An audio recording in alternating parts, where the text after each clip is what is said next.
በስመ አብ ወወልድ ወመንፈስ ቅዱስ አሐዱ አምላክ አሜን። የአስተርእዮ አንድ ቲዩብ ቤተሰቦች እንደምን አላችሁ? እንደምን ቆያችሁ? በያላችሁበት ሰላም እግዚአብሔር ይብዛላችሁ። አምላካችን እግዚአብሔር ስለዚች ዕለትና ሰዓት ክብርና ምስጋና ለእርሱ ይሁን። ምክር ከሌለች ዘንድ የታሰበው ሳይሳካ ይቀራል። መካሮች በበዙበት ዘንድ ግን ይጸናል።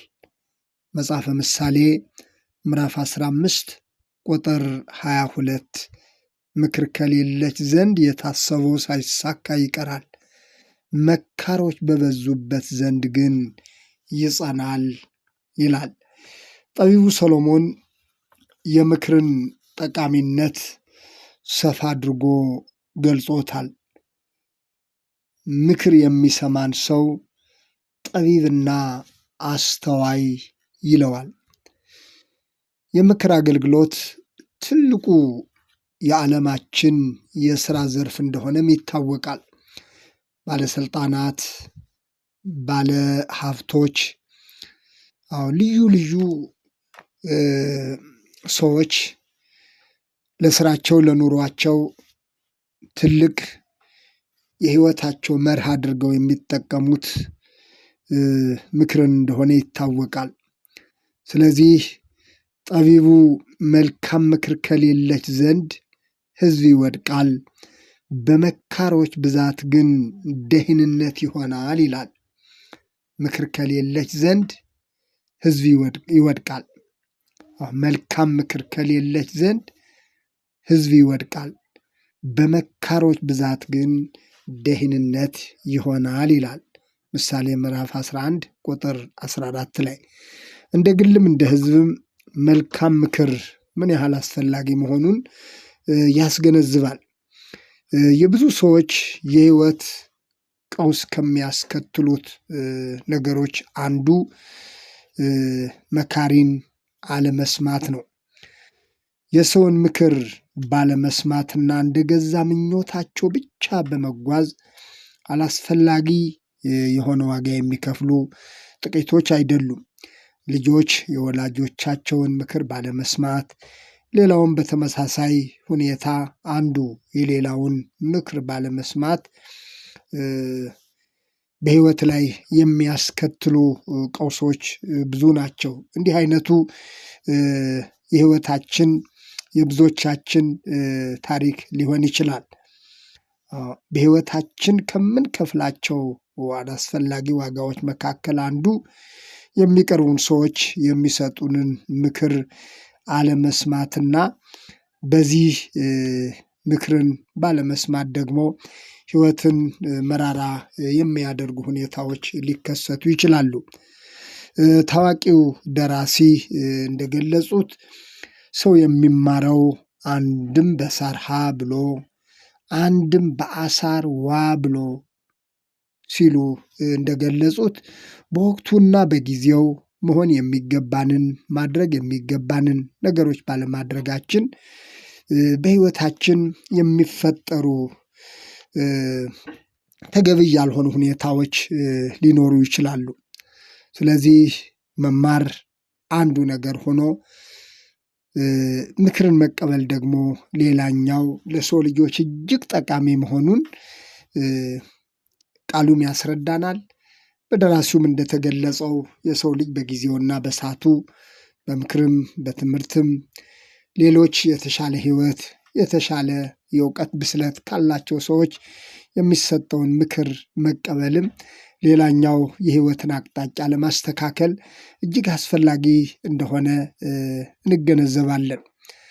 ነገር ግን በርካታ ሰዎች እንዲህ አይነቱን ጠቃሚ ምክር በእግዚአብሔር ቃልም የተገለጸውን እውነት ለመቀበል እንቸገራለን። ቀን አልፎ ቀን በተተካ ቁጥር ግን ጸጸትና ሐዘንን የሚያስከትሉ ሁኔታዎች ይኖራሉ። የገዛ መንገዳቸውን ፍሬ ይበላሉ፣ ከራሳቸው ምክር ይጠግባሉ ይላል ጠቢቡ። መጽሐፈ ምሳሌ ምዕራፍ 1 ቁጥር 31 ላይ የገዛ መንገዳቸውን ፍሬ ይበላሉ፣ ከራሳቸው ምክር ይጠግባሉ። ሰው እንደገዛ መንገዱ፣ እንደገዛ ሐሳቡ፣ እንደገዛ ፍላጎቱ ብቻ የሚኖር ከሆነ ያው መጨረሻው ደግሞ የሚሰበስበው ፍሬም ያው የገዛ ምኞቱና የገዛ ፈቃዱ ያስከተለውን ይሆናል ማለት ነው። ለዚህ ነው ምክር በሰው ልብ እንደ ጠሊቅ ውሃ ነው፣ አእምሮ ያለው ሰው ግን ይቀዳዋል የሚለው ጠቢቡ። ምሳሌ ምዕራፍ 20 ቁጥር 5 ላይ ምክር በሰው ልብ እንደ ጠሊቅ ውሃ ነው፣ አእምሮ ያለው ሰው ግን ይቀዳዋል ይላል። ምክር ማለት ጉድጓድ ውስጥ እንዳለ ውሃ ጥልቀት ያለው ነው። ይህንን ምክር የሚቀበል ይህንን ምክር የሚቀዳ ሰው ግን አስተዋይና ጥበበኛ ነው ይላል። በተለይ በዚህ ዘመን በርካታ ወጣቶች ጠቃሚ የሆነውን ምክር ባለመቀበል ጭምር የሚፈተኑበት ሁኔታ ቀላል አይደለም። ጠቢቡ በዚህ በመጽሐፈ ምሳሌም ሆነ መጽሐፈ መክብብ ላይ እጅግ ጠቃሚ የሆኑ ሐሳቦችን ነው አንስቶ የምናገኘው። ምክር ለማንኛችንም ጠቃሚ ነገር እንደሆነም እንገነዘባለን። ምክር ከሌለች ዘንድ የታሰበው ሳይሳካ ይቀራል ነው ያለው። ይልቁንም የነገ ተስፋ የሆኑ ወጣቶች ተስፋቸውን እውን ለማድረግ በእውቀትና በሕይወት ተሞክረው የላቀ እውቀት ካላቸው ሰዎች ምክርን ቢቀበሉ የተሻለ ነገን የማየት እድላቸው የሰፋ ይሆናል። ሕይወት ተስፋ ነው። ጠቃሚ የሆነውን ምክር ባለመቀበል ሕይወታቸውን በገዛ ፈቃዳቸው የሚያጨልሙ በምድራችን ጥቂት አይደሉም።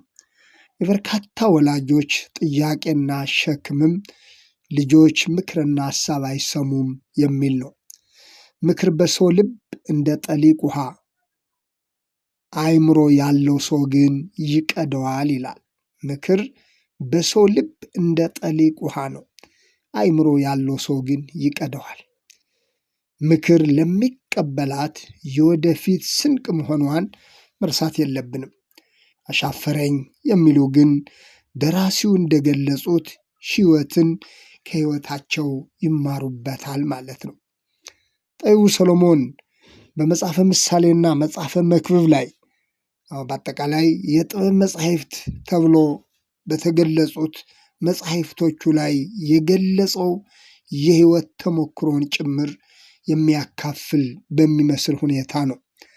እንደሚታወቀው ጠቢቡ ሰሎሞን አንደኛ ነገሥት ምዕራፍ 12 ላይ ተገልጾ እንደምናገኘው የሽማግሌዎቹን ምክር ትቶ ብስለት የሌላቸውንና አብሮ አደግ የሆኑ የሰፈር ጎረምሶችን ምክር በመስማት የፈጸመው ስህተት ቀላል አልነበረም። እስራኤል ለሁለት እንድትከፈልና ሕዝቡ እንዲያምፅ የሀገር ሽማግሌዎች እንዲያዝኑበት ምክንያት የሆነ አጋጣሚ ነበር። የሽማግሌዎችን ምክር ባለመስማት ታበየ። አባቱ ዳዊት በአንድነት የመራውን ሕዝብና አገርም ለሁለት እንዲከፈል አደረገ። የሽማግሌዎቹን ምክር ባለመስማት፣ የአስተዋዮችን ምክር ባለመስማት እርሱ የሰማው አብሮ አደግ የሆኑ ጎረምሳዎች ያቀረቡትን ምክርና ሐሳብ ነበር።